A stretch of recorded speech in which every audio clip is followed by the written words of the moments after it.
Às vezes, o destino tem um senso de humor cruel.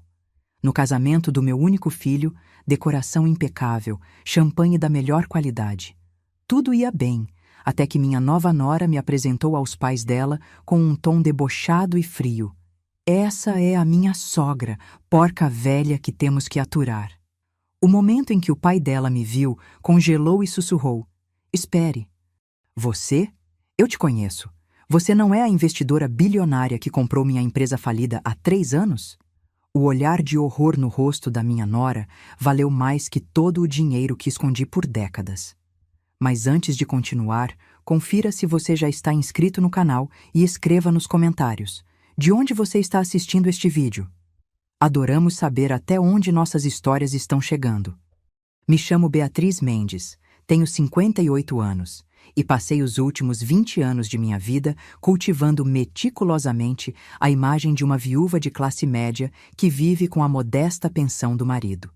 Ninguém jamais suspeitaria que por trás dessa fachada cuidadosamente elaborada se esconde uma das mulheres mais ricas do país. O casamento de Lucas, meu filho de 31 anos, foi realizado numa vinícola deslumbrante. Carla, minha nova nora, havia insistido no local. Afinal, seus pais eram pessoas importantes, que não aceitariam nada menos que perfeição. Durante todo o relacionamento, ela me tratou com uma condescendência mal disfarçada, sempre fazendo comentários sobre como eu deveria aproveitar melhor minha aposentadoria, oferecendo-se para ajudar financeiramente quando eu precisasse. Escolhi meu visual com cuidado. Um vestido azul marinho simples de uma loja de departamentos, brincos de pérola discretos, uma maquiagem suave. Observei a cerimônia com o coração partido, não pela união, mas por ver meu filho gravitando para uma família que claramente o valorizava apenas por suas perspectivas futuras. Foi durante o coquetel que tudo mudou. Carla me conduziu até seus pais, Henrique e Marcela Vasconcelos, com um sorriso forçado. Mamãe e papai, esta é Beatriz, a mãe do Lucas, ela disse, como quem apresenta um objeto curioso encontrado na rua.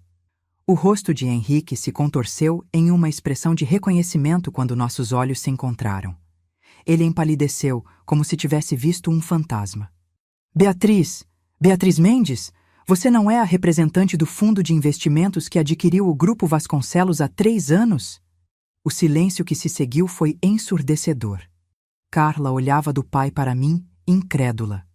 Marcela segurou o colar de diamantes como se procurasse apoio. E eu? Eu apenas sorri serenamente. Receio que esteja me confundindo com outra pessoa, Sr. Vasconcelos. Mas nós dois sabíamos a verdade. Eu era exatamente quem ele pensava. A mulher que 3 anos atrás sentou silenciosamente na ponta de uma mesa de reunião enquanto meus advogados negociavam a compra de sua empresa falida por 600 milhões de reais. A mesma empresa que ele quase destruiu com sua gestão desastrosa. O que ninguém sabia, nem mesmo meu próprio filho, é que minha vida modesta era apenas uma cuidadosa ilusão. Tudo começou quando Arnaldo, meu falecido marido, desenvolveu uma tecnologia revolucionária para baterias de celular em 2005. Éramos 2 engenheiros de uma pequena empresa em São José dos Campos. Quando vendemos a patente por 30 milhões, decidimos manter a notícia em segredo. Investimos meticulosamente aquele dinheiro. Primeiro em ações conservadoras, depois em startups promissoras, imóveis estratégicos e empresas de tecnologia. Quando Arnaldo faleceu há 7 anos, nosso patrimônio já ultrapassava 2 bilhões de dólares. E continuou crescendo sob minha administração discreta. O irônico é que enquanto Carla me olhava com desdém, presumindo que eu precisava da generosidade dela, eu era a investidora anônima que salvou a empresa do pai dela da falência total. Tenho certeza que estou certo, insistiu Henrique com os olhos fixos em mim. Aquela sala de reuniões na Faria Lima, você estava lá. Vi o pânico crescendo no rosto de Carla. Sua perfeita narrativa estava desmoronando. Ela havia passado meses me tratando como uma velha insignificante que precisava da caridade da família dela. E agora? Sr. Vasconcelos, talvez devêssemos conversar em particular mais tarde. Respondi calmamente, tomando um gole de champanhe. Este é o dia do casamento do meu filho, afinal. Saí discretamente daquela conversa, sentindo o peso de olhares confusos nas minhas costas. Enquanto observava os convidados dançando, percebi que meu segredo, cuidadosamente guardado por 20 anos, havia sido exposto. A pergunta agora era: o que eu faria a respeito? E mais importante, como isso afetaria meu relacionamento com meu filho, que não fazia ideia de quem sua mãe realmente era? 3 dias depois do casamento, Lucas apareceu na porta do meu apartamento às 7 da manhã. Seu rosto demonstrava cansaço, como se não tivesse dormido direito desde a festa. Mãe, precisamos conversar, ele disse, entrando sem esperar convite.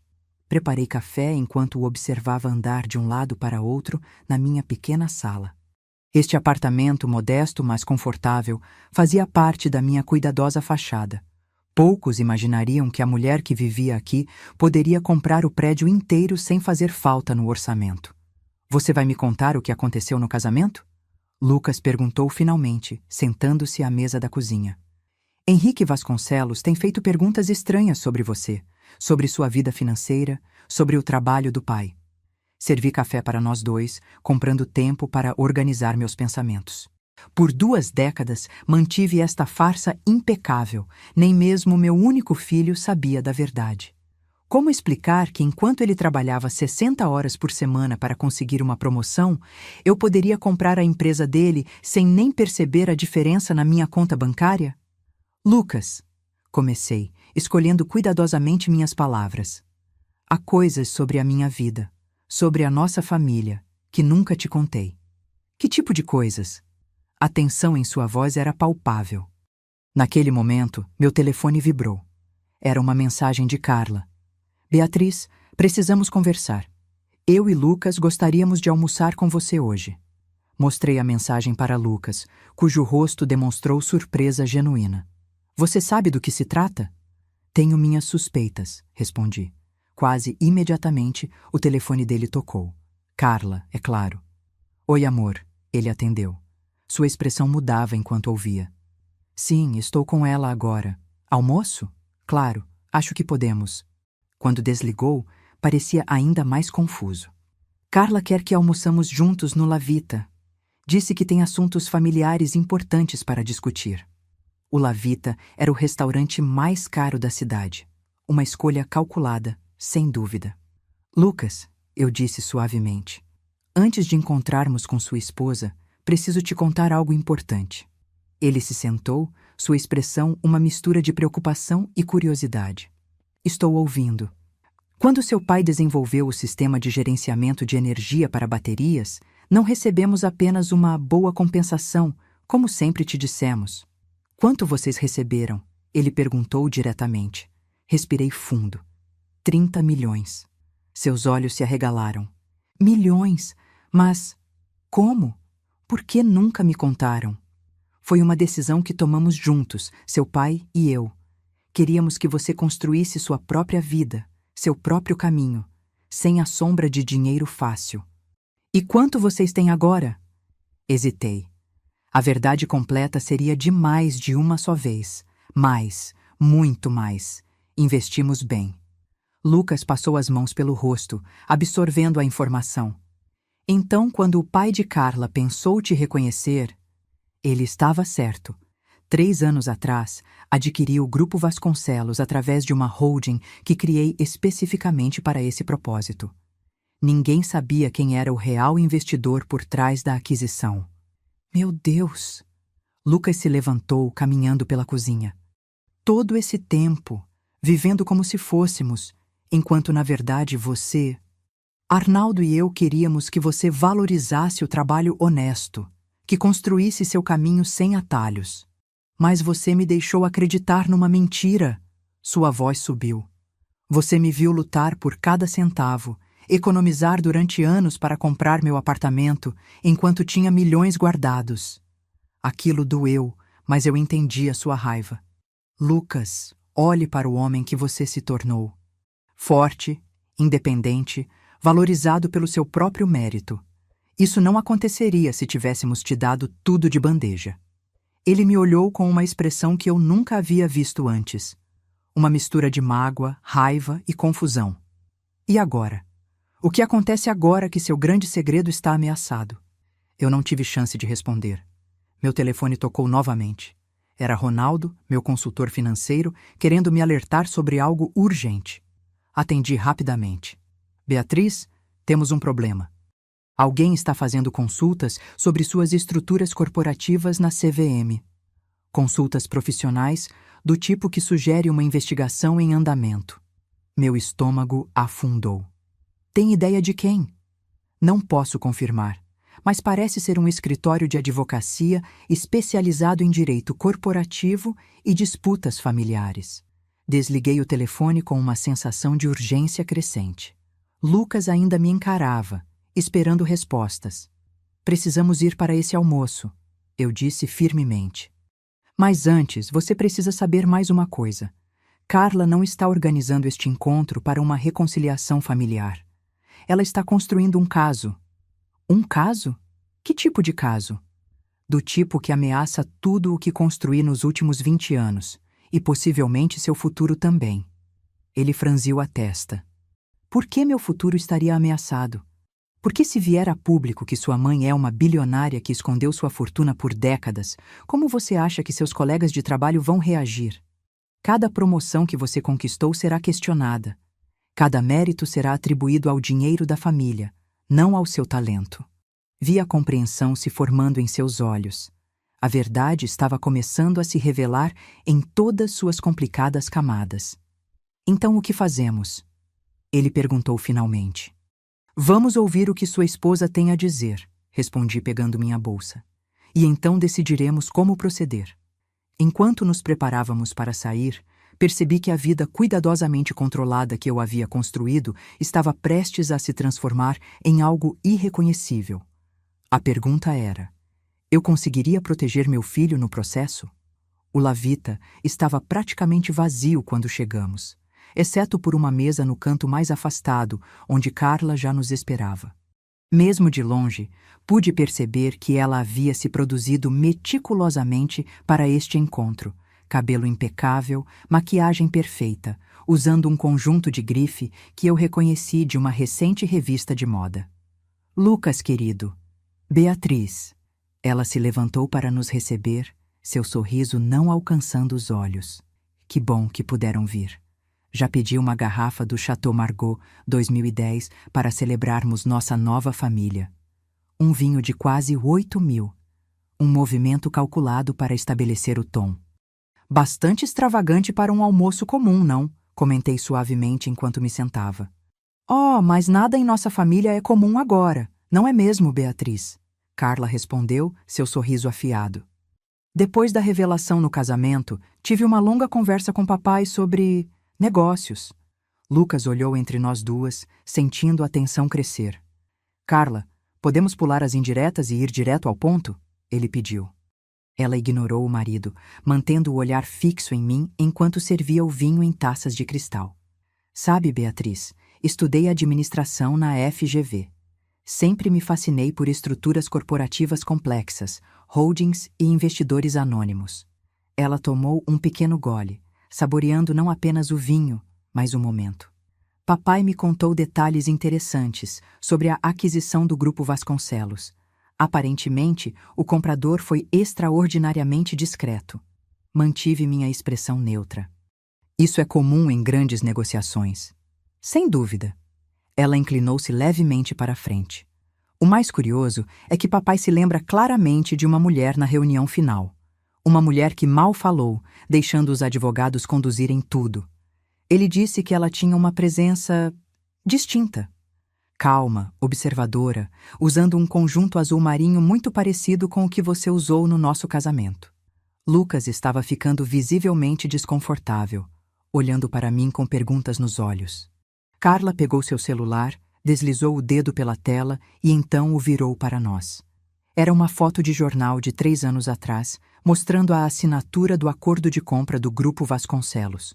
Na extremidade da imagem, parcialmente visível, estava uma mulher de conjunto azul marinho. A qualidade não é das melhores, ela disse com falsa casualidade.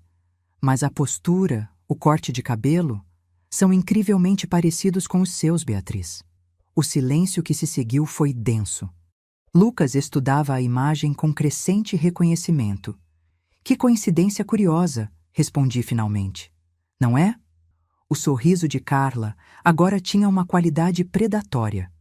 Assim como é coincidência que papai tenha perdido o controle da empresa justo quando estava prestes a me promover à diretoria. Ou que a investidora misteriosa tenha desaparecido completamente após a aquisição, como se preferisse permanecer anônima. Lucas pousou a taça com força na mesa.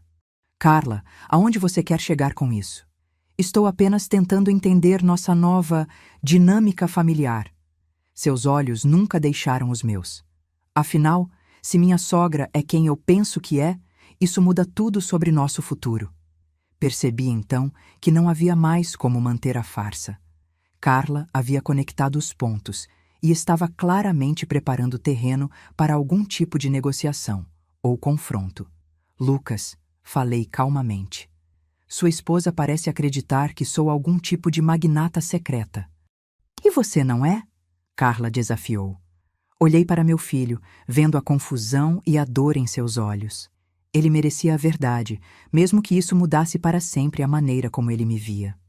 A tecnologia que seu pai desenvolveu foi mais valiosa do que deixamos você acreditar, admiti. Investimos bem o dinheiro ao longo dos anos. Quanto? Lucas perguntou diretamente. Tomei um gole de vinho, ganhando tempo. O suficiente para comprar empresas como o Grupo Vasconcelos quando identifico potencial mal administrado. Carla emitiu um som que era quase um riso de triunfo. Então você admite? Foi você quem comprou a empresa do meu pai? Adquiri uma empresa promissora que estava sendo afundada por má gestão e dívidas impagáveis, respondi calmamente, e a transformei em algo lucrativo novamente. Essa empresa era minha herança, Carla sibilou, abandonando toda a pretensão de civilidade. Eu estava sendo preparada para assumir a direção quando você apareceu com seus advogados e seu dinheiro misterioso. Lucas parecia atordoado. Vocês estão me dizendo que minha mãe comprou a empresa do seu pai e nenhum de vocês achou importante me contar isso antes do casamento? Eu não sabia até o dia do casamento, Carla respondeu rapidamente, recompondo-se. E agora estou tentando entender por que sua mãe viveria como uma pessoa de classe média quando claramente tem bilhões. Não são bilhões, corrigi automaticamente, e me arrependi imediatamente ao ver o olhar de Carla se iluminar com a confirmação. Então, o quanto estamos falando? Ela perguntou, inclinando-se para a frente. Centenas de milhões? Bilhões? Lucas bateu na mesa, fazendo os talheres tilintarem. Chega! Isso não é uma negociação de fusão corporativa, é a minha família. Carla o ignorou, mantendo o foco em mim. Beatriz, vamos ser práticas. Somos família agora. Precisamos pensar em como estruturar nossos recursos compartilhados de maneira que beneficie a todos. Recursos compartilhados? Repeti, quase incrédula com sua audácia. Você realmente acha que meu dinheiro agora é seu por direito matrimonial? Não é apenas uma questão de direito, ela respondeu suavemente. É uma questão de fazer o que é melhor para a família, inclusive para os netos que você um dia pode ter. A menção de netos foi calculada para me atingir emocionalmente, e funcionou. Por um momento, imaginei um futuro onde meus netos estariam sob a influência desta mulher manipuladora. Carla, falei lentamente, deixe-me ser clara. O dinheiro que tenho foi conquistado com décadas de trabalho duro e investimentos inteligentes. Não está na mesa para negociação. Tudo está na mesa para negociação, ela respondeu com um sorriso frio. Especialmente quando envolve ações potencialmente ilegais. Lucas e eu congelamos simultaneamente. Ilegais? Ele perguntou. Estruturas corporativas complexas podem facilmente cruzar linhas regulatórias, Carla explicou, como se estivesse dando uma aula. Especialmente quando envolvem ocultação deliberada de propriedade. A CVM tem regras muito claras sobre transparência em aquisições. Então era isso. Uma ameaça velada. Revelar meus métodos às autoridades regulatórias se eu não cooperasse. É interessante que você mencione a CVM, respondi calmamente. Porque justamente hoje fui informada sobre consultas recentes feitas por um escritório de advocacia especializando em disputas familiares. Você não saberia nada sobre isso, saberia? Seu sorriso vacilou por um instante, mas ela se recuperou rapidamente. Apenas fazendo minha lição de casa, respondeu. Como administradora formada, tenho obrigação de entender completamente o ambiente em que estou entrando. Ambiente? Lucas interveio. Está falando do nosso casamento? Estou falando do nosso futuro financeiro, Carla corrigiu pegando sua bolsa. Beatriz, tenho uma proposta formal para discutir. Podemos nos encontrar com nossos respectivos advogados na próxima semana? A audácia era impressionante. 3 dias de casada e já convocando reuniões com advogados para discutir meu dinheiro. Não tenho interesse em discutir meus assuntos financeiros com você ou seus advogados, respondi firmemente. Seu sorriso não vacilou. Tenho certeza que vai reconsiderar. Afinal, existem muitas maneiras de abordar situações complicadas como esta. Outra ameaça velada. Ela estava jogando duro. Enquanto Carla se levantava para ir ao banheiro, Lucas se inclinou para mim, a voz baixa e urgente. Mãe, o que está acontecendo? Ela está te ameaçando? Ela está fazendo exatamente o que pessoas como ela fazem quando sentem cheiro de dinheiro, respondi, sentindo uma calma estranha me dominar. Está procurando um ângulo, uma alavanca, qualquer coisa que possa usar para obter acesso. Eu não posso acreditar nisso, ele murmurou, passando as mãos pelo cabelo. É como se eu nem a conhecesse. Talvez você não a conheça, respondi suavemente, assim como não me conhecia completamente. Quando Carla retornou, seu andar era confiante, como se já tivesse vencido alguma batalha invisível. Pedi a conta, ela anunciou. Precisamos todos digerir esta conversa antes de prosseguirmos. Enquanto o garçom trazia a conta, exorbitante como esperado, Carla sorriu docemente para mim. Ah, e Beatriz, papai está muito ansioso para retomar o contato. Ele disse que vocês têm muito a discutir sobre velhos negócios. Quando saímos do restaurante, percebi que estava enfrentando não apenas a exposição de um segredo guardado por décadas, mas uma verdadeira batalha pelo futuro da minha família. E pela primeira vez em muitos anos, senti que não estava no controle total da situação. 3 dias após o almoço desastroso, sentei-me no escritório de Ronaldo Meirelles, meu consultor financeiro e amigo de longa data. Enquanto ele analisava documentos em seu computador, eu observava a cidade pela janela panorâmica do 30º andar. São Paulo se estendia infinitamente, um labirinto de concreto onde eu havia escondido minha fortuna por tanto tempo. A situação é mais complicada do que imaginávamos inicialmente, Ronaldo disse, quebrando o silêncio. Sua nora não está apenas blefando. Ela realmente contratou o escritório Montenegro em Associados. Conheço a reputação deles, respondi. Especialistas em disputas familiares e investigações corporativas. Exatamente. E eles estão cavando fundo. Ele girou o monitor para me mostrar uma série de consultas feitas à CVM. Estão investigando todas as suas holdings, especialmente a estrutura usada para adquirir o Grupo Vasconcelos. Minhas estruturas são legalmente sólidas, argumentei, embora sentisse um nó no estômago. Não há nada ilegal no que fizemos. Legal sim, mas complicado de explicar, Ronaldo respondeu. Suas holdings aninhadas, as empresas offshore em Luxemburgo e Singapura, o uso de procuradores, tudo é tecnicamente legal, mas pode parecer suspeito para um regulador se apresentado da maneira certa. Ou da maneira errada, murmurei. Exatamente. E eles estão buscando qualquer irregularidade, por menor que seja. Uma assinatura fora do prazo, uma declaração de beneficiário final inconsistente. Qualquer coisa que possa iniciar uma investigação. Qual é o objetivo final dela? Perguntei, embora já imaginasse a resposta. Considerando o padrão de consultas, diria que está construindo alavancagem para uma negociação. Ronaldo abriu outro arquivo. Mas isso não é tudo. Também descobrimos algo sobre a família Vasconcelos que você deveria saber. Ele me mostrou uma série de documentos financeiros. À medida que analisava os números, a imagem se tornava clara e surpreendente. Eles estão praticamente falidos? Perguntei incrédula. Tecnicamente, não ainda, mas estão muito perto disso. Ronaldo apontou para diversos empréstimos e hipotecas. A mansão dos Vasconcelos está hipotecada em 85% de seu valor. Tem 3 carros de luxo financiados. As contas de investimento foram quase esvaziadas nos últimos anos, e Henrique está mantendo o padrão de vida com cartões de crédito e empréstimos pessoais. Enquanto isso, sua filha casa com meu filho acreditando estar fazendo um bom negócio. Completei, sentindo uma mistura de ironia e tristeza. E o mais interessante, Ronaldo continuou, é que a principal fonte de renda de Henrique atualmente é o contrato de consultoria que sua empresa mantém com ele. A ironia era quase poética. O homem cuja empresa eu havia comprado e cuja filha agora tentava me chantagear dependia indiretamente de mim para manter seu estilo de vida. Há mais uma coisa, Ronaldo acrescentou hesitante.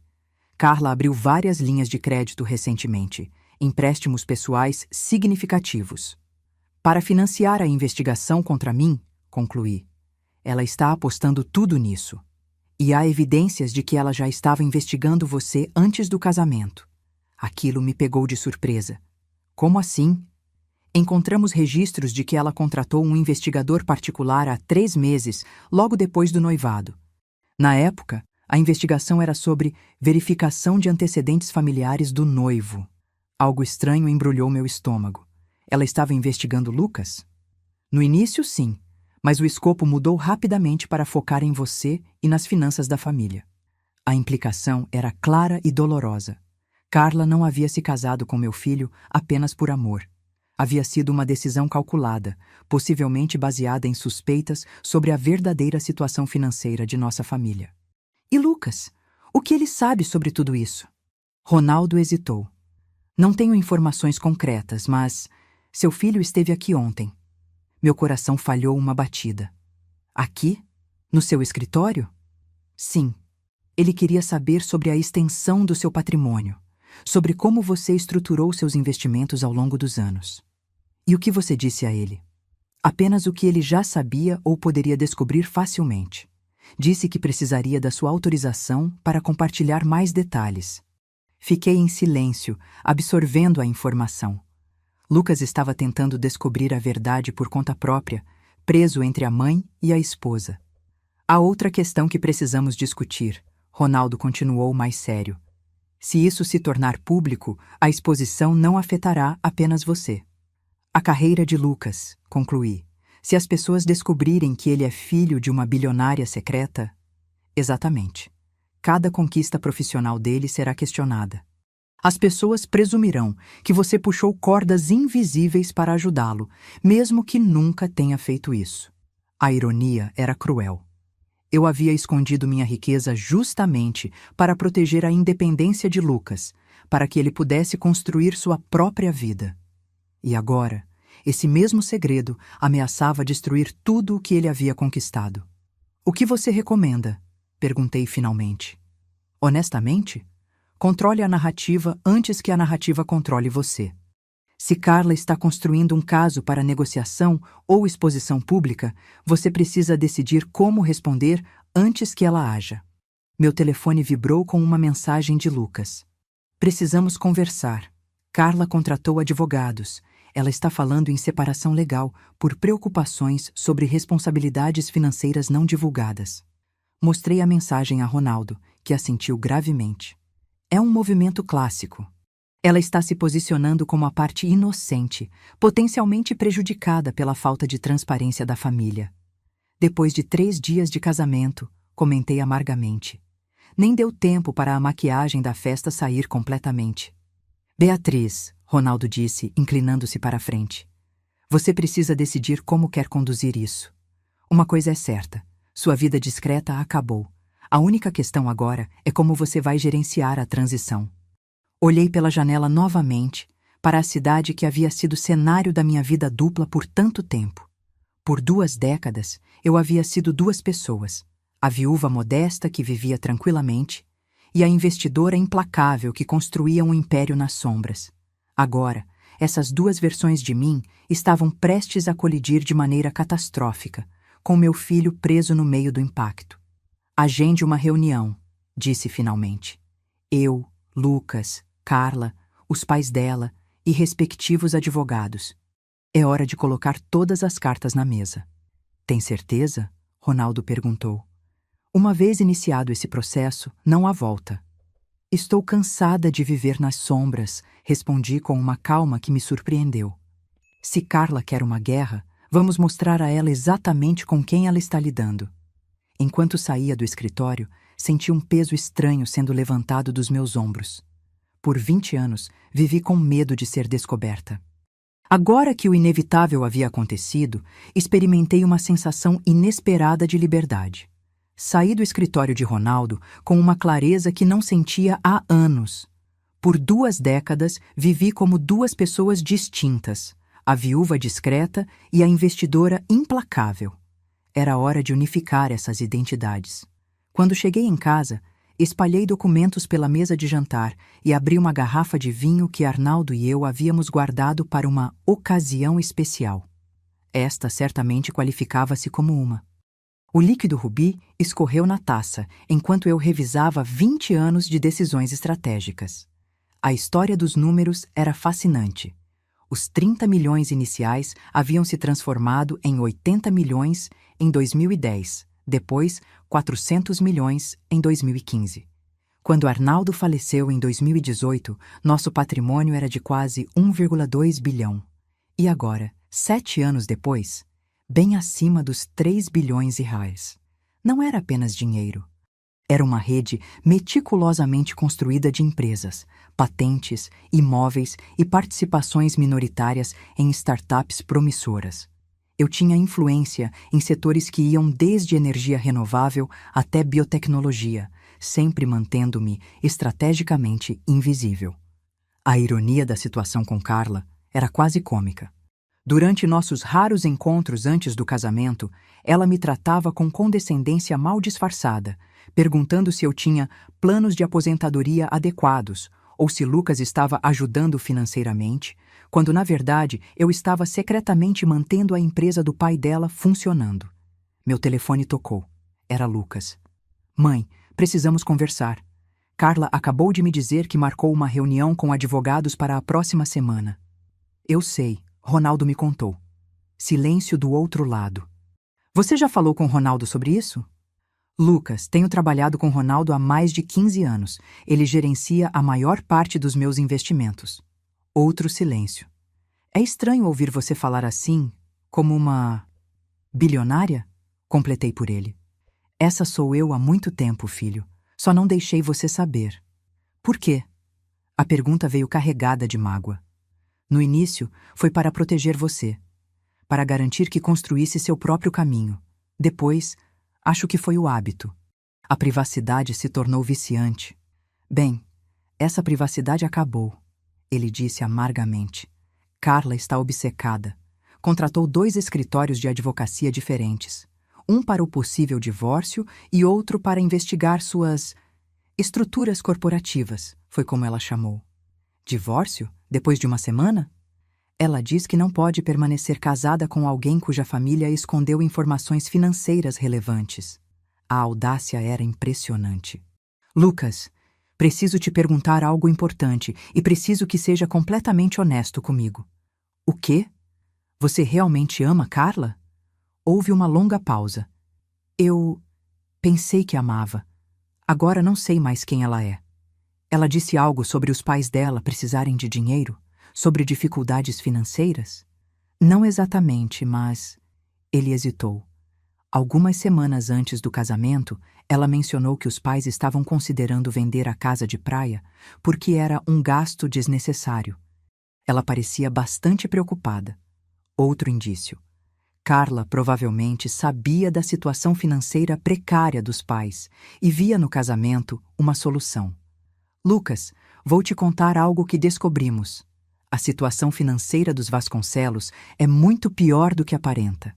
Eles estão afundados em dívidas, mantendo as aparências com empréstimos. Como você sabe disso? Eu investigo pessoas antes de fazer negócios com elas. É parte do que me manteve bem-sucedida. Ouvirei um suspiro pesado. Isso é loucura. Tenho a sensação de que não conheço ninguém nessa história. Nem você, Nem Carla, nem meus sogros. Sei que é difícil processar tudo isso, mas precisamos estar preparados para a reunião da próxima semana. Qual é seu plano? Sorri, embora ele não pudesse me ver.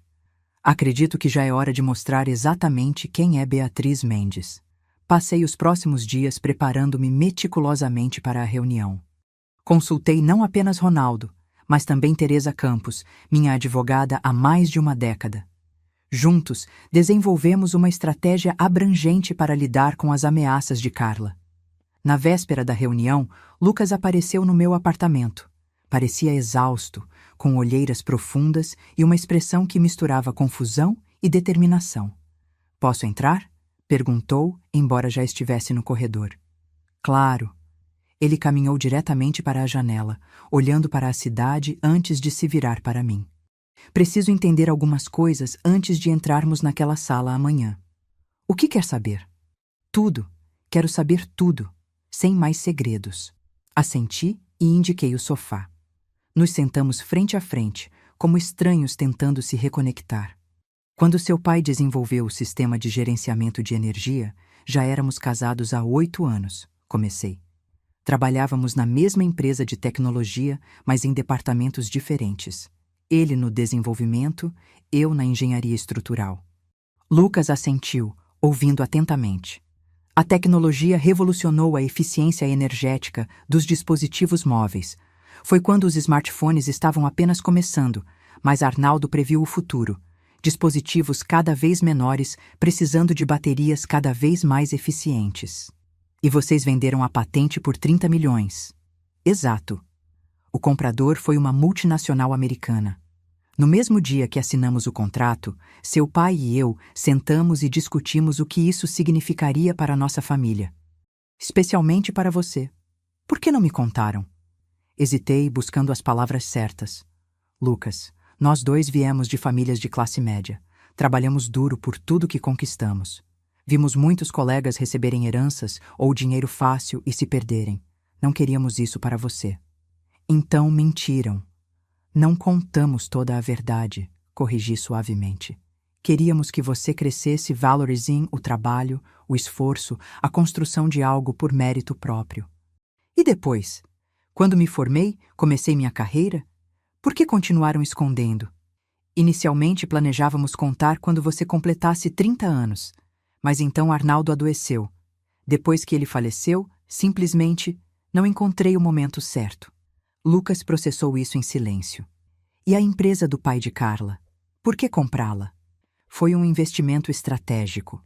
O Grupo Vasconcelos tinha potencial, mas estava sendo mal administrado. Henrique Vasconcelos expandiu rápido demais. Assumiu dívidas impagáveis e estava prestes a falir completamente. E você o salvou. Salvei a empresa e os empregos dos funcionários. E sim, permiti que Henrique mantivesse um estilo de vida confortável através de contratos de consultoria. Foi uma decisão de negócios, que agora se tornou assustadoramente pessoal." Lucas comentou amargamente. "A vida tem um estranho senso de humor." Concordei. Ele se levantou, andando pela sala. "Sabe o que mais me incomoda? Não é o dinheiro, ou mesmo as mentiras. É perceber que não conheço as pessoas mais importantes da minha vida." Ele parou, virando-se para mim. "Quem é você realmente, mãe? A viúva modesta que sempre conheci ou a bilionária implacável que compra empresas falidas?" A pergunta me atingiu com força inesperada. "Sou as duas", respondi honestamente. "A mulher que te criou, que ama jardinagem e livros de mistério, que chora com filmes românticos, essa sou eu. A investidora estratégica que construiu um império financeiro nas sombras, também sou eu. Nunca fingi minhas emoções ou valores, Lucas. Apenas omiti o tamanho da minha conta bancária." Ele considerou isso por um momento. "E quanto a Carla? Quem é ela realmente?" "Isso", respondi suavemente, "é algo que você precisará descobrir por si mesmo amanhã." A sala de reuniões no escritório de Ronaldo era imponente. Paredes de vidro, vista para a cidade e uma mesa de madeira maciça que acomodava confortavelmente 10 pessoas. Cheguei 20 minutos antes do horário marcado, acompanhada por Ronaldo e Teresa. "Está pronta?" Teresa perguntou, arrumando seus documentos. Mais do que nunca, respondi. Lucas chegou pouco depois, sozinho e visivelmente tenso. Nossos olhares se encontraram e percebi que ele havia tomado uma decisão, embora eu não soubesse qual. Às 10 horas em ponto, a secretária anunciou a chegada dos demais participantes.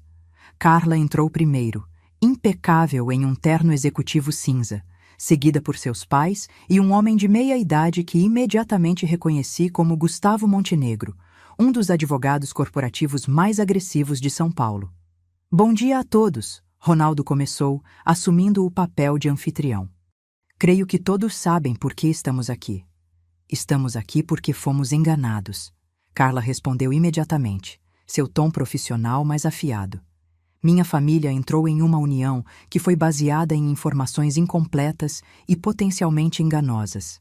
Teresa levantou uma sobrancelha.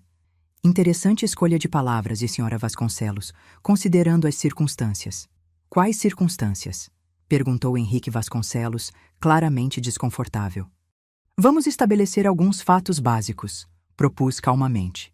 Para começar, sim, sou significativamente mais rica do que permiti que a maioria das pessoas soubesse. Tenho investimentos diversificados que incluem, entre outras coisas, a propriedade indireta do Grupo Vasconcelos.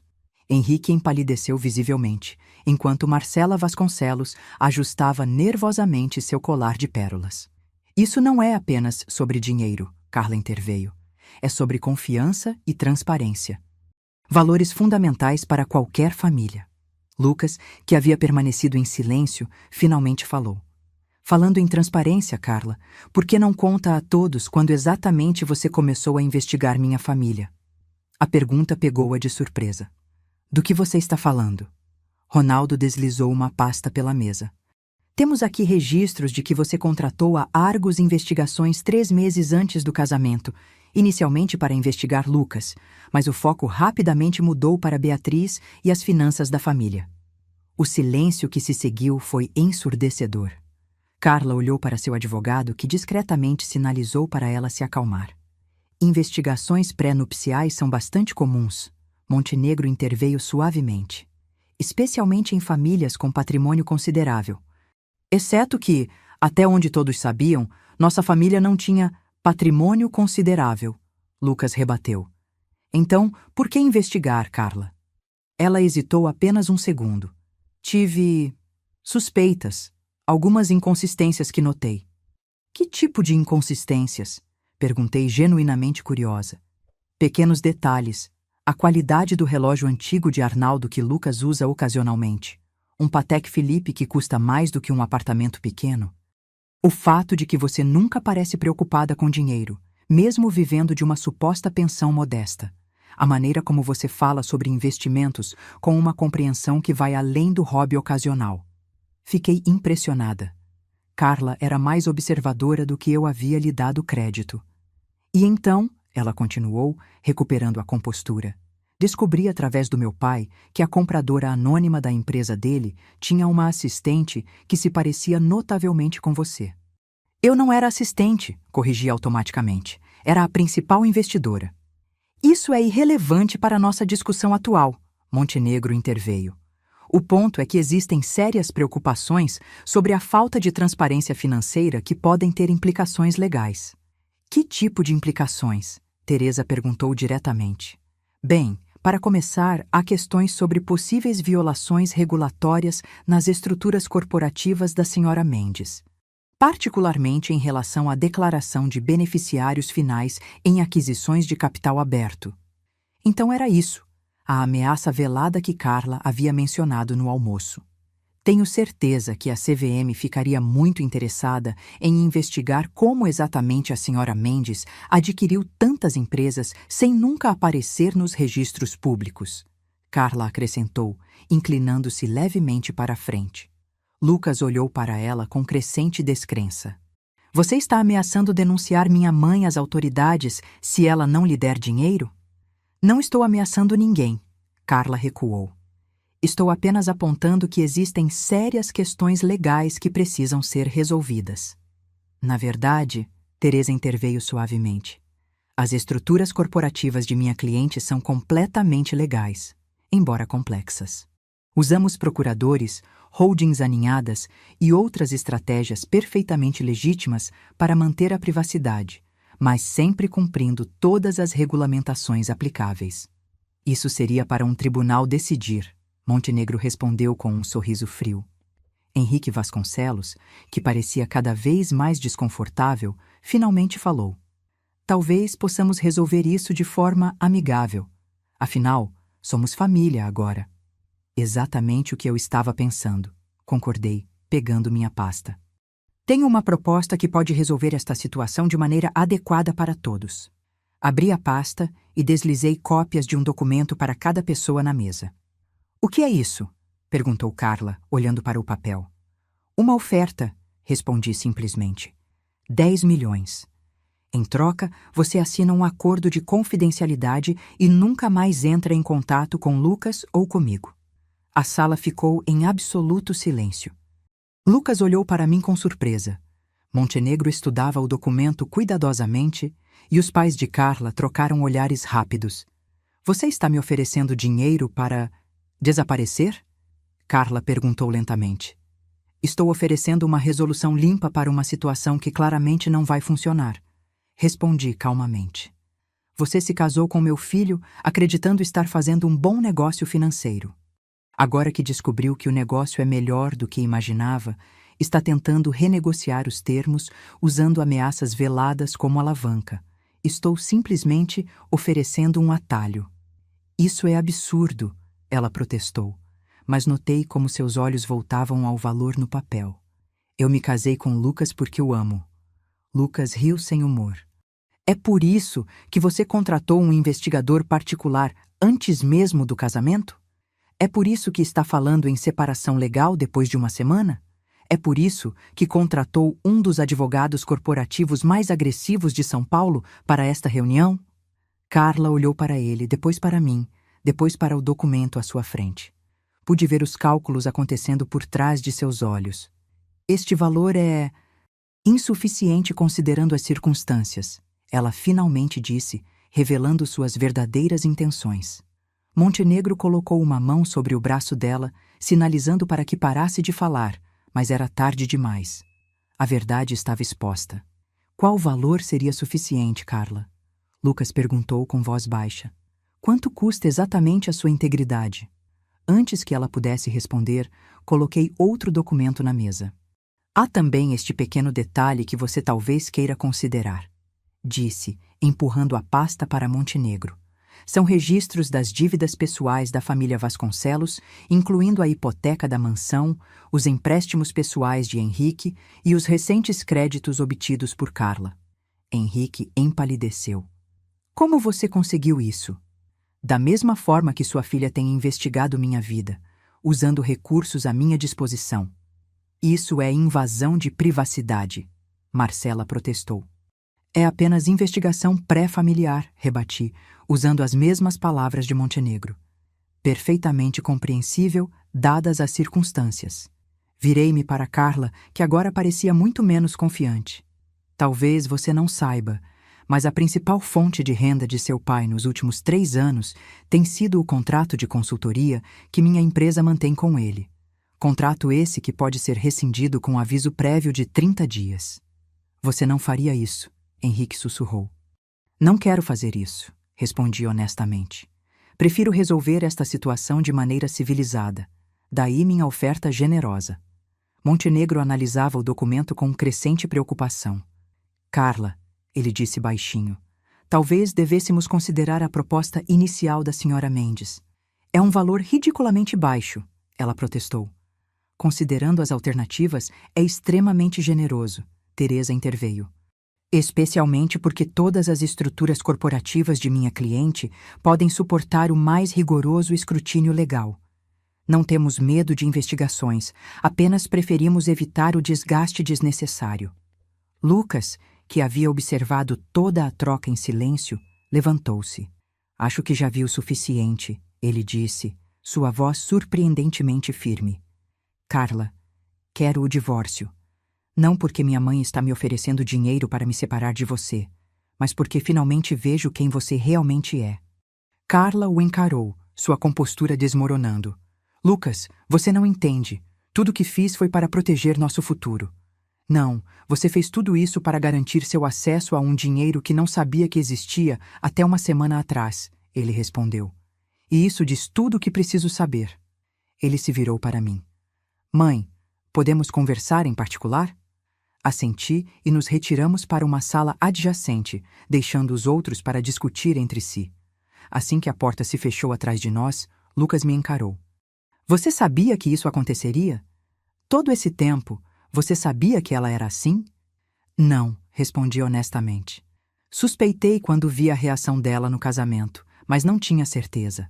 As pessoas podem nos surpreender, tanto para o bem quanto para o mal. Como você, ele observou sem rancor. A mãe modesta que, na verdade, é uma magnata financeira. Sim, como eu. Ele suspirou profundamente. Não sei se algum dia vou entender completamente por que você escondeu tudo isso de mim por tanto tempo. Nem eu sei se tomei a decisão certa, Lucas. Fiz o que achei melhor na época. E depois, simplesmente, continuei fazendo. E agora? Agora começamos de novo, com honestidade, desta vez. Ele assentiu lentamente. Quanto à sua oferta para Carla, 10 milhões é um preço baixo para remover alguém tão tóxico de nossas vidas, respondi simplesmente. Considerando o que descobrimos sobre ela, é um investimento sólido. Lucas riu, um som surpreendente dado o contexto. Você realmente é implacável nos negócios, não é? Apenas pragmática, corrigi com um pequeno sorriso. Aprendi há muito tempo que alguns problemas podem ser resolvidos com dinheiro e outros não. Este, felizmente, parece ser do primeiro tipo. Quando voltamos à sala de reuniões, a atmosfera havia mudado. Carla e seus pais conversavam em voz baixa com Montenegro, que parecia estar aconselhando-os enfaticamente. Chegamos a uma decisão, Montenegro anunciou quando nos sentamos. Minha cliente está disposta a aceitar a oferta, com algumas pequenas modificações nos termos. Que modificações? Teresa perguntou. O valor permanece em 10 milhões em euros, mas gostaríamos de incluir uma cláusula que preserve os contratos de consultoria do Sr. Vasconcelos por pelo menos mais 5 anos. Olhei para Henrique, que parecia simultaneamente envergonhado e aliviado. Isso é aceitável, concordei. Com a condição de que o acordo inclua uma cláusula de não revelação absoluta e irrevogável.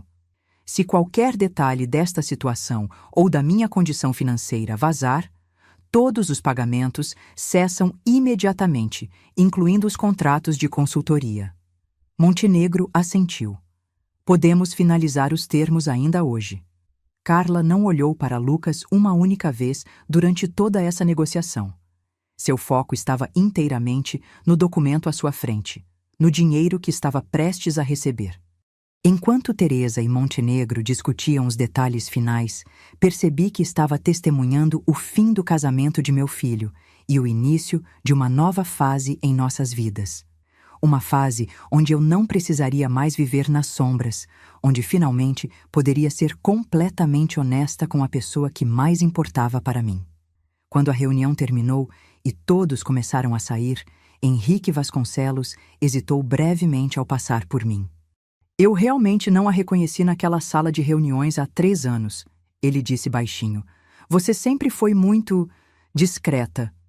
Este sempre foi o plano, Henrique, respondi. Infelizmente, sua filha forçou uma mudança de estratégia.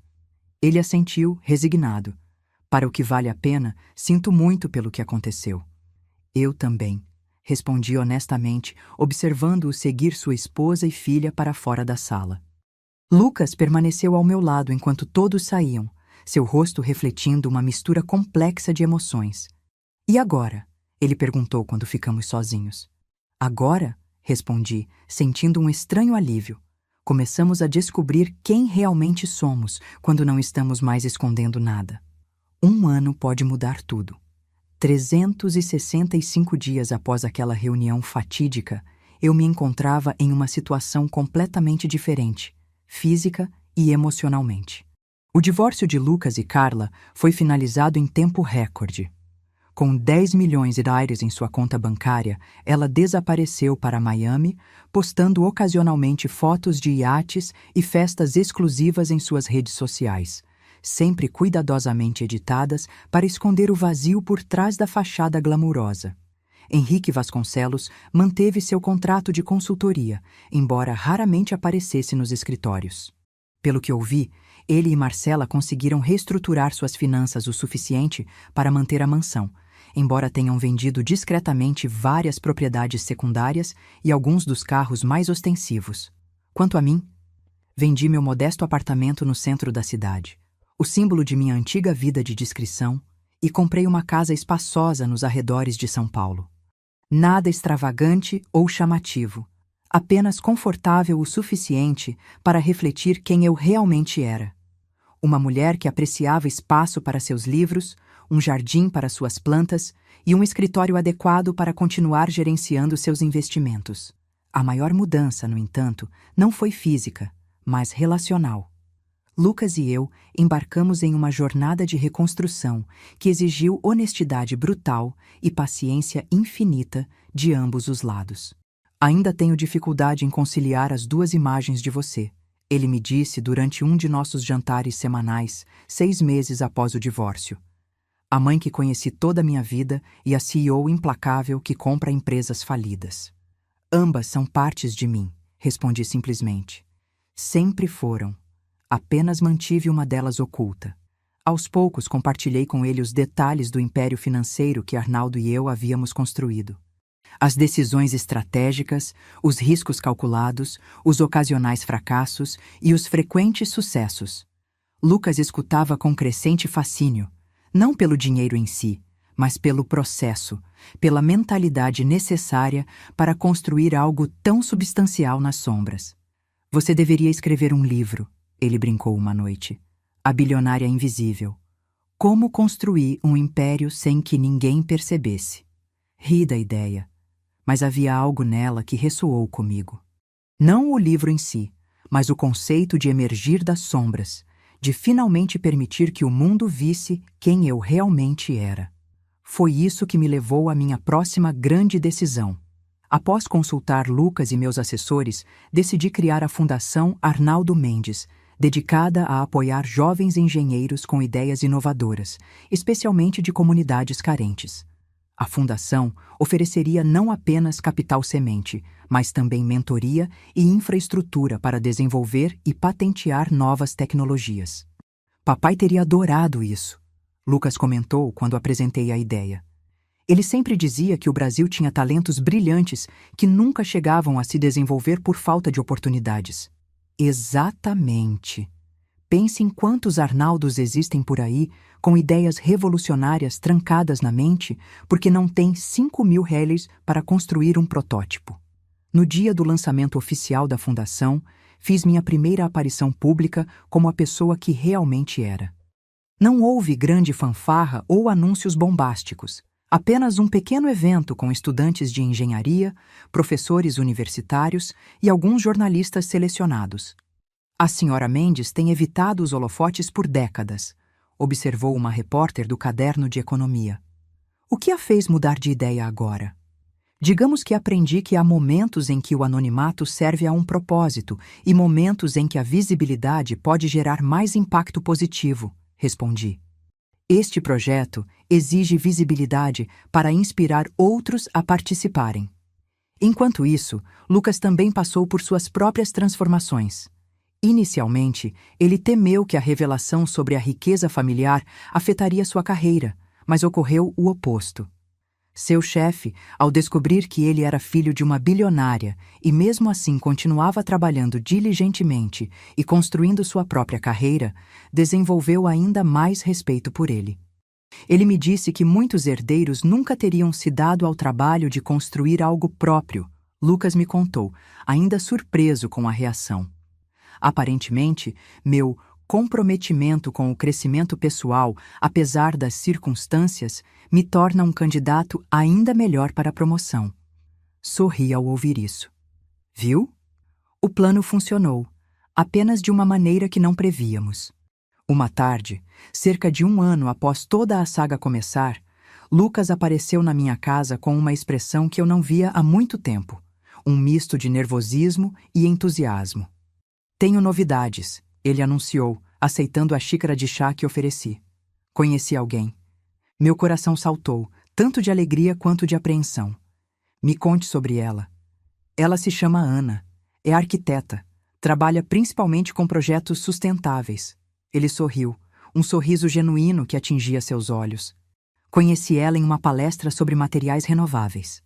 Ela parece interessante, comentei, genuinamente curiosa. Ela é diferente. Quando mencionei que minha mãe era investidora, ela perguntou em que tipo de empresas você investe. Não pelo valor, mas porque ela só sai com pessoas cujas famílias têm valores éticos alinhados aos dela.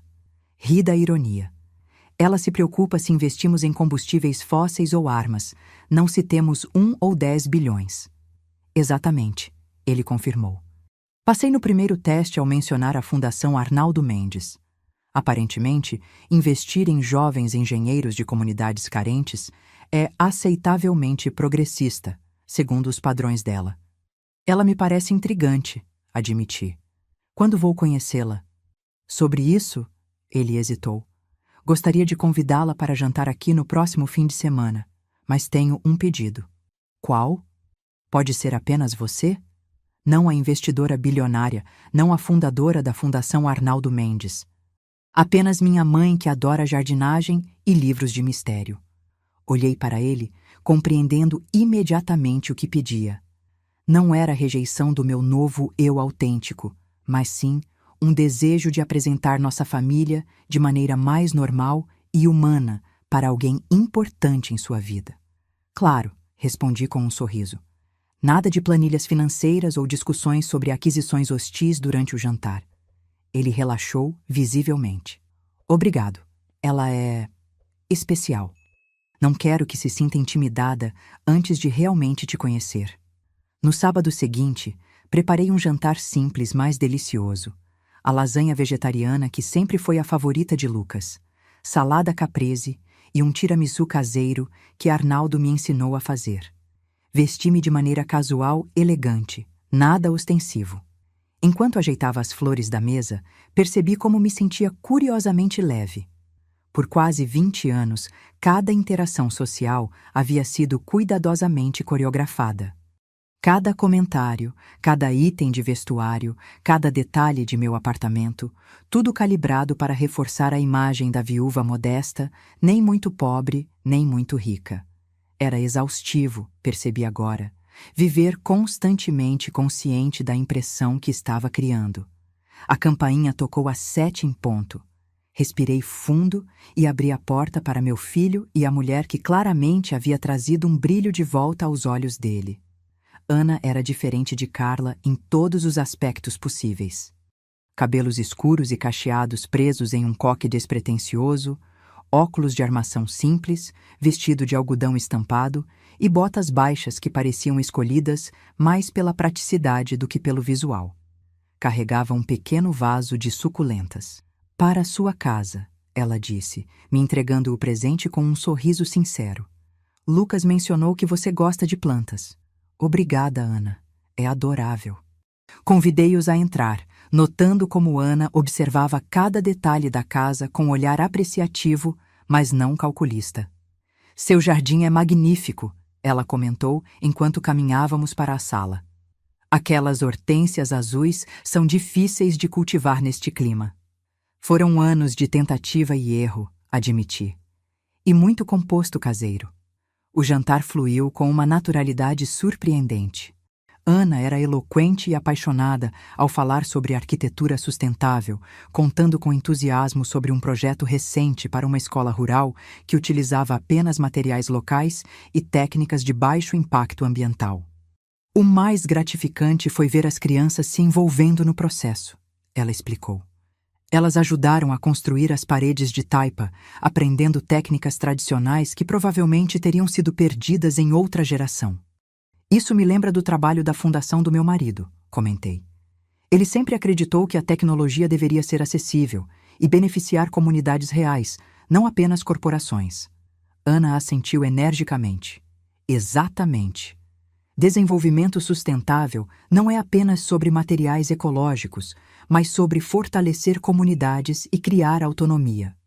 Em nenhum momento ela perguntou sobre minhas finanças ou fez comentários sobre minha casa, exceto para elogiar os aspectos que genuinamente admirava, como as prateleiras de livros ou o jardim. Após o jantar, enquanto Lucas ajudava a servir o café, Ana parou diante de uma fotografia na estante. Arnaldo e eu, jovens, em nossa primeira viagem internacional, sorrindo em frente à Torre Eiffel. "Vocês parecem tão felizes aqui", ela comentou suavemente. "Éramos", confirmei, sentindo a familiar mistura de saudade e gratidão que sempre acompanhava memórias de Arnaldo. Aquela foi nossa primeira grande aventura juntos. Lucas fala muito sobre o pai. Parece ter sido um homem extraordinário. Ele era, concordei.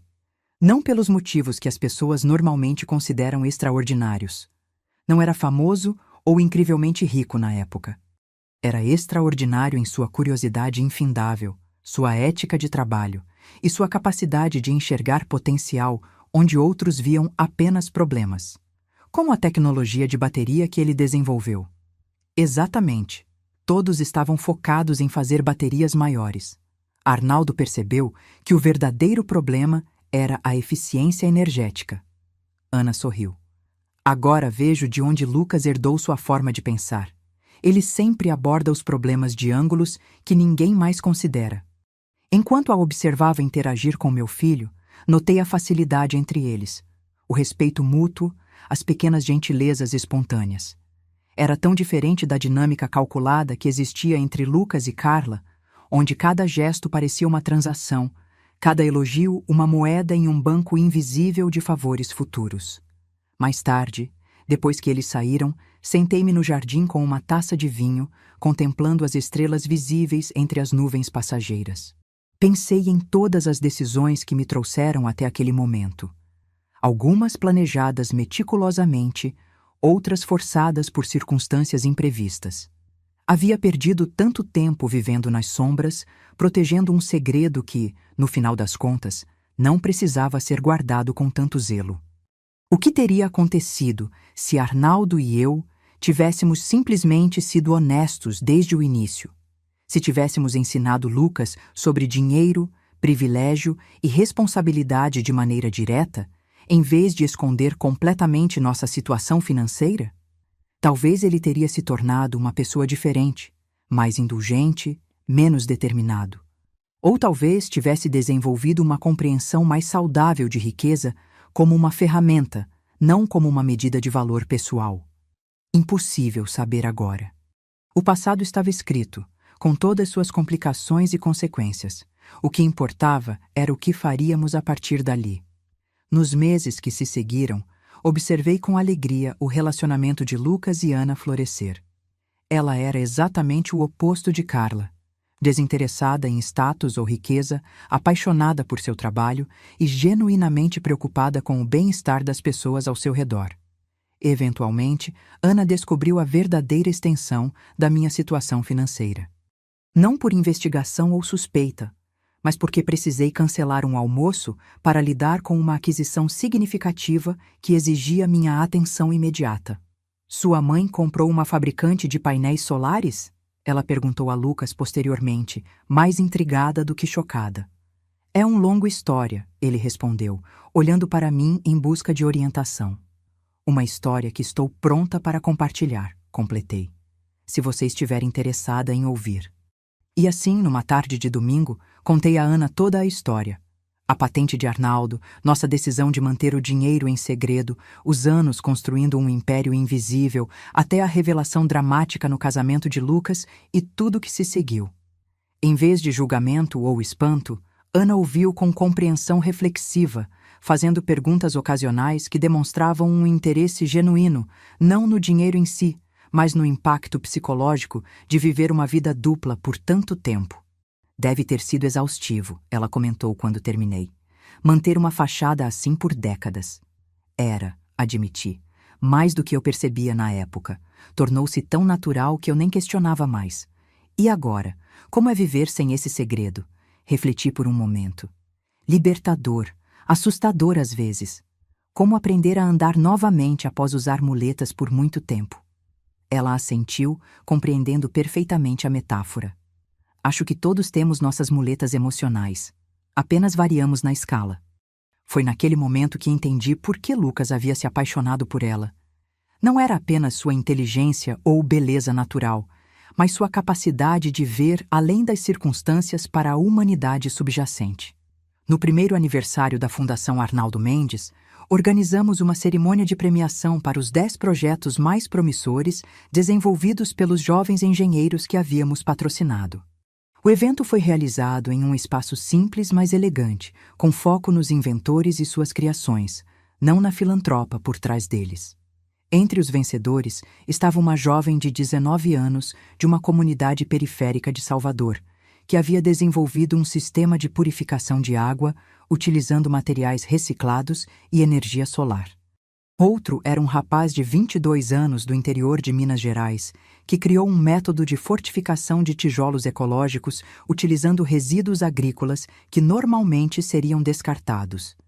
Observando aqueles jovens talentosos apresentarem suas inovações, senti uma emoção que não esperava. Um tipo de orgulho maternal que se estendia muito além do meu único filho biológico. De certa forma, cada um deles carregava um pouco do espírito de Arnaldo. A mesma curiosidade insaciável, a mesma determinação para resolver problemas reais. Após a cerimônia, Lucas se aproximou, acompanhado por Ana. "Tenho algo para te contar", ele disse, um sorriso mal contido no rosto. Estendeu a mão de Ana, onde um delicado anel de noivado brilhava. Pedimos sua bênção. As lágrimas vieram antes que eu pudesse controlá-las. Abracei os dois, palavras momentaneamente impossíveis. "Isso é um sim?" Lucas brincou, sua própria voz embargada. "É o sim mais entusiasmado que você já receberá", consegui dizer finalmente. Mais tarde naquela noite, em casa, encontrei um pequeno pacote sobre minha cama. Dentro havia uma moldura simples, contendo uma foto que não reconheci imediatamente. Olhando mais de perto, percebi que era uma imagem antiga, digitalizada e restaurada. Arnaldo e eu no dia em que ele finalizou o protótipo de seu sistema de gerenciamento de energia. Estávamos em nosso pequeno laboratório improvisado, exaustos, mas radiantes, abraçados diante de uma mesa coberta de circuitos e diagramas. Um bilhete acompanhava a imagem, na caligrafia de Lucas. "Mamãe, encontrei esta foto nos arquivos do papai enquanto procurava materiais para o museu da fundação. Acho que ele gostaria que você a tivesse. Este é o momento onde tudo começou. Não apenas a fortuna, mas a jornada extraordinária que nos trouxe até aqui. Obrigado por finalmente me permitir conhecer esta parte de vocês. Com amor, Lucas." Sentei na beira da cama, segurando a foto como se fosse um tesouro frágil. Aquele momento capturado no tempo, antes do dinheiro, antes da fama, antes das complicações, era a essência de quem éramos. 2 engenheiros apaixonados por resolver problemas, trabalhando lado a lado, sonhando com possibilidades. O dinheiro havia mudado tantas coisas em nossas vidas. Havia criado oportunidades inimagináveis, mas também armadilhas inesperadas. Havia testado relacionamentos, exposto verdadeiras intenções e forçado decisões difíceis. Mas olhando para aquela fotografia, entendi uma verdade fundamental. O dinheiro apenas amplificava quem já éramos. Não nos transformou em pessoas diferentes. Apenas nos deu mais liberdade para expressar nossos valores verdadeiros, para o bem ou para o mal. Carla havia escolhido usar seu acesso à riqueza para construir uma vida de aparências vazias. Henrique Vasconcelos havia usado seu dinheiro para criar uma fachada de sucesso que mascarava incompetência e más decisões. E eu havia escolhido esconder minha riqueza, usando-a silenciosamente para ampliar o legado de Arnaldo, enquanto protegia a independência de nosso filho. Agora estava escolhendo um caminho diferente, usar meus recursos abertamente para capacitar jovens talentos que, como Arnaldo e eu naquela fotografia, tinham apenas ideias brilhantes e determinação, sem o capital para realizá-las. Coloquei a fotografia na mesa de cabeceira, onde seria a primeira coisa que veria cada manhã. Um lembrete não apenas de onde vim, mas de como as escolhas que fazemos sobre nossos recursos, sejam eles dinheiro, tempo ou talentos, definem quem realmente somos. 5 anos se passaram desde que meu segredo foi revelado. Lucas e Ana se casaram em uma cerimônia simples no jardim da minha casa, com apenas amigos próximos e família. Diferente do espetáculo que havia sido o casamento com Carla, esta celebração foi genuína, calorosa e focada no amor, não nas aparências. 1 ano depois, nasceu Sofia, minha primeira neta. Segurou meu dedo com sua mãozinha minúscula e prometi silenciosamente que nunca esconderia dela quem realmente sou. Ela cresceria compreendendo tanto o privilégio quanto a responsabilidade que acompanha nossa situação familiar. A Fundação Arnaldo Mendes prosperou além das minhas expectativas mais otimistas. Em 5 anos, apoiamos mais de 200 jovens engenheiros de comunidades marginalizadas, resultando em dezenas de patentes, várias startups de sucesso e incontáveis melhorias na qualidade de vida das comunidades de origem desses talentos. Um dos nossos primeiros beneficiados, Rafael, desenvolveu uma prótese de baixo custo utilizando impressão 3D que agora é distribuída gratuitamente em clínicas públicas por todo o país. Mariana, outra jovem brilhante que patrocinamos, criou um sistema de irrigação que reduz o consumo de água em 70%, transformando a agricultura em regiões semiáridas. Junto com a expansão da fundação, também decidi ser mais aberta sobre minhas próprias atividades empresariais. Não por vaidade ou desejo de reconhecimento, mas porque percebi que minha visibilidade poderia inspirar outras mulheres, especialmente as mais velhas, frequentemente subestimadas no mundo dos negócios. Em uma entrevista à revista Valor, quando perguntada sobre ter permanecido invisível por tanto tempo, respondi: acreditei que o anonimato era proteção. Agora entendo que visibilidade, quando usada estrategicamente, pode ser uma ferramenta poderosa para a mudança. A repórter, uma jovem ambiciosa no início da carreira, olhou para mim com uma mistura de admiração e curiosidade. Algum arrependimento sobre manter seu império em segredo por tanto tempo? Pensei cuidadosamente antes de responder. Arrependimento é uma emoção complicada. Tomei decisões baseadas no que acreditava ser melhor naquele momento. Algumas foram acertadas, outras não. O que aprendi é que segredos têm peso próprio. Quanto mais tempo os carregamos, mais pesados se tornam. O artigo resultante, A Bilionária Invisível, tornou-se viral, gerando discussões sobre mulheres no mundo corporativo, riqueza discreta versus ostentação e as motivações por trás da filantropia.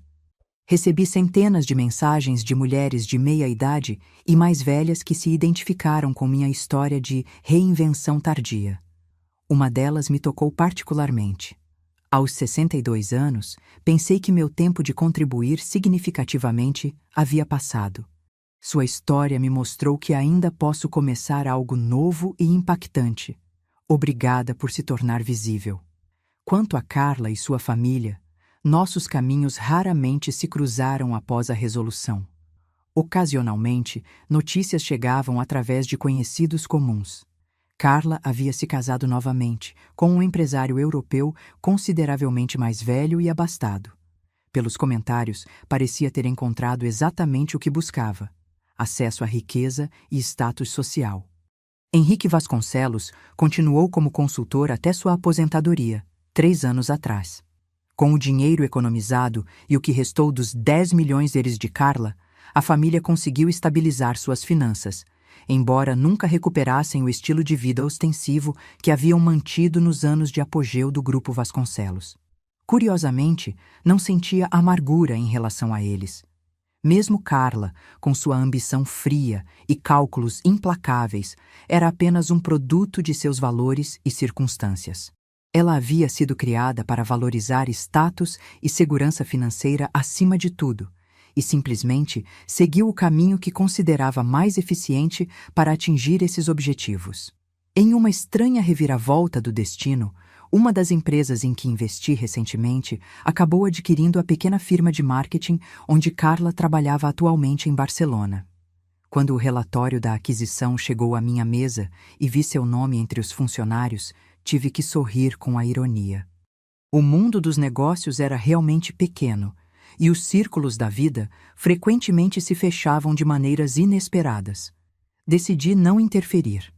Ela manteria seu emprego, avaliada por seus próprios méritos profissionais, sem qualquer influência positiva ou negativa da minha parte. Era o mais justo e, francamente, o mais interessante. Estava curiosa para ver como ela prosperaria, ou não, por conta própria, sem conexões familiares ou estratégicas para alavancar.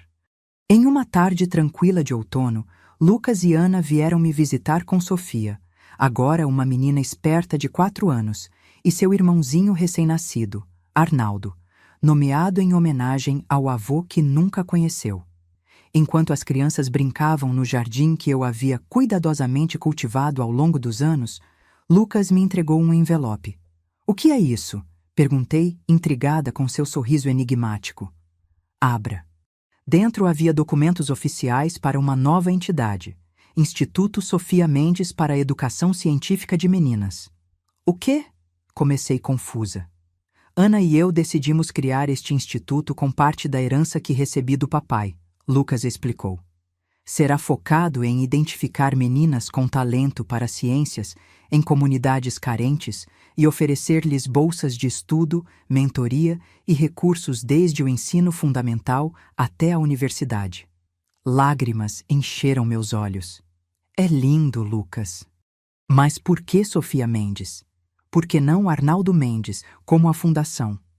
Ele sorriu, apontando para minha neta brincando alegremente sob as árvores. "Sofia é o nome da vovó dela em grego. Sofia significa sabedoria. Mas também é uma homenagem a você, mãe. A mulher que construiu um império nas sombras e agora está usando seu poder para iluminar o caminho de outros." Ana se juntou a nós, o pequeno Arnaldo dormindo tranquilamente em seus braços.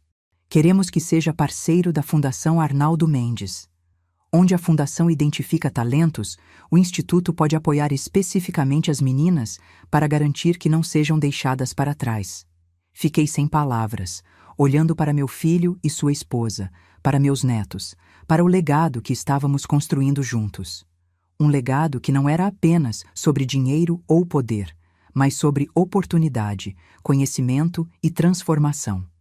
"Precisamos da sua bênção", Lucas disse.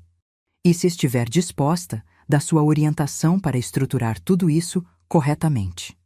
"Vocês têm muito mais que minha bênção", respondi, encontrando minha voz. "Tem meu coração, minha experiência e tudo que aprendi em 2 décadas construindo coisas nas sombras e na luz." Naquela noite, depois que todos foram embora, sentei-me em meu escritório pessoal, cercada pelos símbolos de minha jornada. Na parede estava emoldurada a primeira patente de Arnaldo. Na estante, uma coleção de protótipos criados pelos jovens engenheiros da Fundação. E na mesa, um álbum de fotografias novo, cheio de momentos com meus netos. Abri meu diário, onde havia começado a registrar memórias e reflexões para compartilhar um dia com Sofia e Arnaldo quando fossem mais velhos. Queria que entendessem não apenas os privilégios que herdariam, mas as responsabilidades, as complexidades e as lições que vieram com a jornada de nossa família. "Queridos Sofia e Arnaldo", escrevi, "a verdadeira riqueza não está nas contas bancárias ou empresas. Está nas escolhas que fazemos, no impacto que criamos e no amor que compartilhamos. O dinheiro é apenas uma ferramenta, poderosa, sim, mas neutra em si mesma. O que importa é como escolhemos usá-lo." Olhei para a fotografia de Arnaldo e eu em nosso pequeno laboratório improvisado, tantos anos atrás. Seu avô e eu começamos com nada além de ideias e determinação. A fortuna que construímos foi resultado de trabalho duro, algumas escolhas inteligentes e muita sorte. Mas o verdadeiro valor nunca esteve nos números crescentes em nossas contas. Durante anos, vivi como 2 pessoas diferentes: a viúva modesta que todos viam e a investidora bilionária nas sombras. Pensei estar protegendo nossa família, especialmente seu pai. Agora entendo que, às vezes, a maior proteção vem da honestidade, não do segredo. Quando vocês lerem isto, provavelmente serão jovens adultos, tentando encontrar seu próprio caminho num mundo cheio de expectativas e tentações. Lembrem-se sempre de que o dinheiro é um meio, não um fim. Usem-no para criar, para transformar, para elevar, nunca apenas para acumular ou ostentar. E se algum dia encontrarem alguém que ama vocês apenas pelo que possuem, lembrem-se da história de seu pai e da lição que aprendemos da maneira mais difícil. O amor verdadeiro enxerga a pessoa além da conta bancária, valoriza o caráter acima do patrimônio. Fechei o diário, sentindo uma paz que havia buscado por muito tempo. Minha jornada de viúva modesta a filantropa visível havia sido repleta de desafios, revelações e transformações. Mas aqui, neste momento de quietude, percebi uma verdade profunda. A invisibilidade havia sido minha escolha e minha proteção, mas a visibilidade se tornara minha força e meu legado. Agora que tinha finalmente me permitido ser completamente vista, não apenas como uma mulher rica, mas como uma pessoa complexa com valores, visão e propósito, estava descobrindo um tipo inteiramente novo de liberdade. Não a liberdade das sombras, onde me escondia do julgamento e das expectativas, mas a liberdade da autenticidade, onde cada ação, cada decisão, cada investimento poderia refletir exatamente quem eu realmente era e o mundo que esperava ajudar a construir. A fortuna secreta não era mais secreta, e eu não era mais apenas seu guardião silencioso, mas sua administradora vocal, transformando-a de um império oculto em um legado visível que duraria muito além da minha própria vida. Agora, se você gostou dessa história, já clica nesse próximo vídeo que está aparecendo na tela, porque nele a história de traição e reviravolta como você nunca viu antes.